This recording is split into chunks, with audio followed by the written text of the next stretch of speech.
think that just as far as everything I learned here, I think there's a theme going down the line here of having the small classes.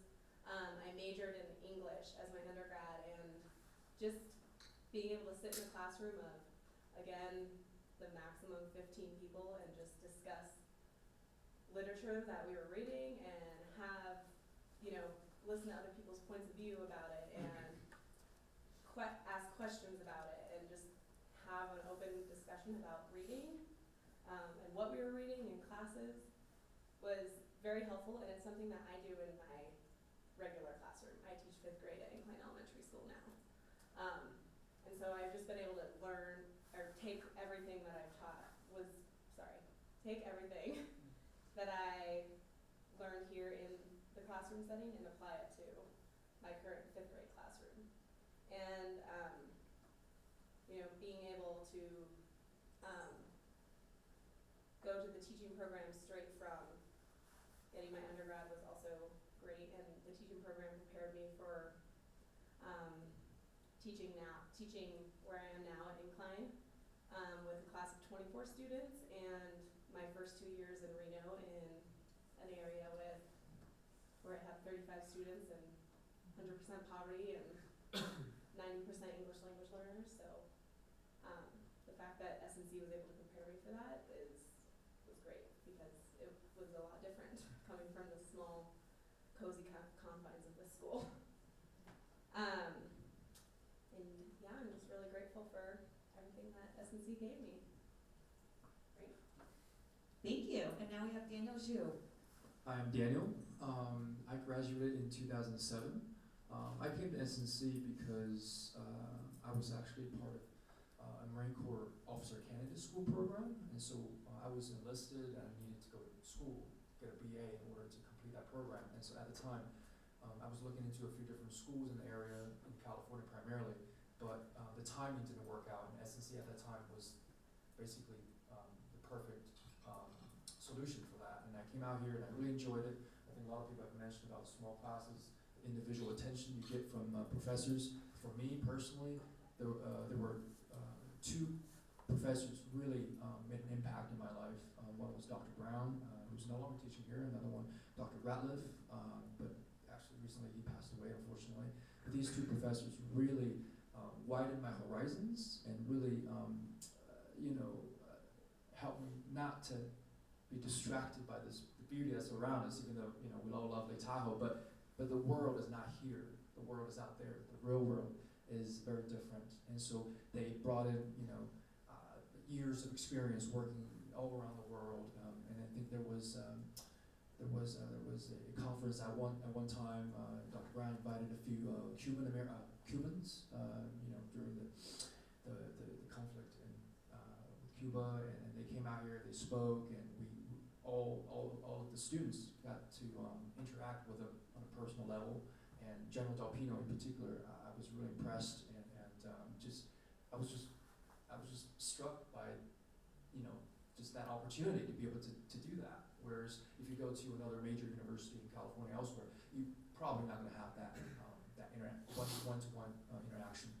And from that point on, so when I left SNC, I finished my duties in the Marines. I traveled a little bit, and eventually, for the past 7 years, I was in Geneva, Switzerland. Worked in a few different areas, but primarily in international organizations, from the airline industry to the latest one was the Global Fund to fight HIV, TB, and malaria.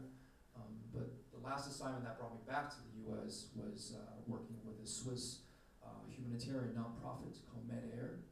Basically, they wanted to expand the organization and put an office here in the U.S. So I took on that task, and last year moved both my wife and me. I got married when I was in Switzerland, and so now we're back here in the U.S. Taking on a new challenge, and we're really excited about that. And I think that experience and the knowledge and the wisdom that I gained from attending here has been really helpful, and will continue to help me in the future. So thank you. Thank you. And Mike Chestone. Hi everyone. My name is Michael Chestone. Like Daniel, I'm a class of 2007 alumni.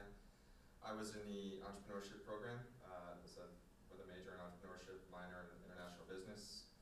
Let's see, there was a list of questions that they given us on a primer email, and I'll try and run through some of these. The first one was, how did we find Sierra Nevada College? I grew up in northern New Jersey, in a suburb of New York City, also kind of in a rural area of Pennsylvania, and had always loved to ski since I was a kid. And when I was in high school, I was working in a ski shop, and I was looking at Colorado Mountain College, a couple different smaller colleges around the West, and somebody said, hey, why don't you check out Sierra Nevada College? We had a couple guys that used to work at our ski shop that ended up going there, and they loved it. So I got in touch with Lane Murray, and the rest is history. Kind of packed up my things after a couple months after I graduated high school, did a solo cross-country trip, got here to Patterson Hall, and fell in love with the place. Initially, I came out here for skiing. I thought that I would go to Sierra Nevada for maybe 1 or 2 years, transfer on to a larger university, and to just echo all of my former alumni's message, the small classes was just incomparable to what you would get at another larger university. So I stayed, and I was initially a ski business major. I had looked at resort operations, ski business, thought that I was going to kind of go there. Right at that time, the entrepreneurship program was just taking off, and kind of fell in love with it. I had a lot of other entrepreneurs in my family, always had an entrepreneurial spirit myself, trying to start little small businesses since I was a kid, and got very engaged in different extracurricular activities here at the college, both starting and managing and leading some different clubs. Some different business-related activities. I competed in the Governor's Cup the first year that they had it, and my partner and I did not take a cash prize home, so we went back to the drawing board and we approached the judges and we said, okay, why did we lose? And help us make this plan better. And they dedicated their time over that next year. A lot of folks, locals here in town, and we went back the next year and we won first place. So that was just a testament to not only the college, but the community here. There's a lot of folks that will spend their time helping students, really coming out to make a difference in their lives. So post-graduation, my business plan that I won with was in the solar photovoltaic field. Since stayed in the renewable energy business. I've spent the last 10 years, really, I guess I started in 2005 in solar, but spent the last, that time in development and finance of large-scale, utility-scale solar power plants. I've worked developing and financing large wind power projects and geothermal assets as well. So I've worked in many different assets of the business. Most recently, I was doing a lot of mergers and acquisitions of different companies, different projects, evaluation of different assets, but primarily my job now is to understand power markets globally, understand where there's an opportunity to sell power at a certain price based on different fuel costs and policy and regulatory environments and technology costs and all these sorts of things, and deploy different assets in different places and get those up and running. So it's kind of there's some flavors of SNC in there. I think the environmental science aspect was big, and Ben also taught some sustainability classes back when I was here, which had a big impact, and it's something that I get to wake up and love what I do every day. So I feel very fortunate to do that. I've recently moved back to Incline. It is a great pleasure to be able to live in Lake Tahoe and make a living, and it's a pleasure to be here, and happy to answer any questions that anybody has. Great. Well, I'll start with the first question. Some of you guys alluded to this, but I'd like for you to expand on this. If you had to think back about your career here at SNC, whether it be a class, an assignment, a professor, a colleague, or a staff member, what do you think was most impactful for you in your education and has contributed to your success in your career now? I'll let any one of you start.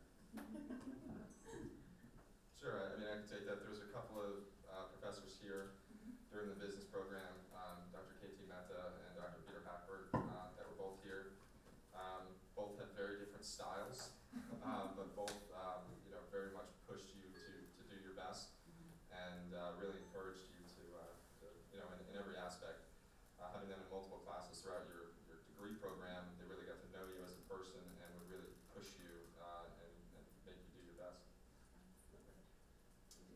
Yeah, well, I think I'm gonna have to go with just the professors. You know, I mean, Kendra, anybody who's had her as a professor just, you know, knows the talent that you have to be able to harness the creativity and motivate some people who are pretty much unmotivatable, if that's a word.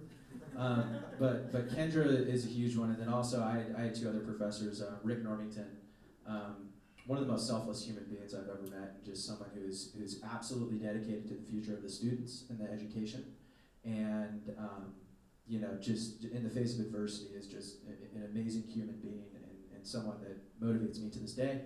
And then Tim Coey, you know, Tim has a world of experience in the ski resort business management, and I've known Tim professionally outside of it at Kirkwood when he was the general manager there, and then after as a professor. And so it was amazing to have him, you know, really have that relationship with him, and then take that into the scholastic area, and then, you know, prove to him that, you know, I was listening and that I wanted to work hard and show him that I could, you know, be a kick-ass student, for lack of a better term. And my relationship with him, I mean, I email him probably once a month about questions and due diligence at other ski resorts, how to run things. I hit Kendra up all the time on Facebook, and Rick the same. I mean, these are relationships that you build that won't go away, and are amazing support that you never had before coming in here. So I think my biggest key to success was, you know, these people, and then my family,